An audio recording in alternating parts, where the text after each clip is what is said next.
some cultures Mm-hmm. view love as practical relationships Mm-hmm. Mm-hmm. rather than emotional ones. Do you Ah. think that approach is better? Actually, because just like you've Mm-hmm. said, duty, respect, shared goals, and stuff like that. I think maybe we jinxed it at some point. Hmm. I think we jinxed it by watching a lot of soap operas.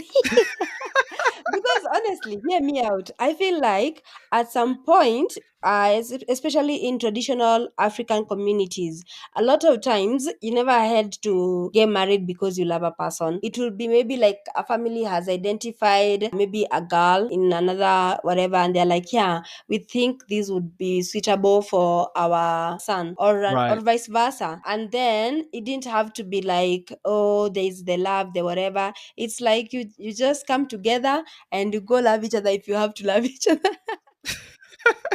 Wherever you go start a family, and if there is love, now that's up to you. But I feel like at that point it did work for that particular point. But right right. now things did change a lot. We embraced like this, we like, I don't know, I feel like love or that kind of whatever became so modernized, or marriage for the sake of this conversation, it became Yeah, a bit modernized, and we also borrowed a lot of cultures from everywhere.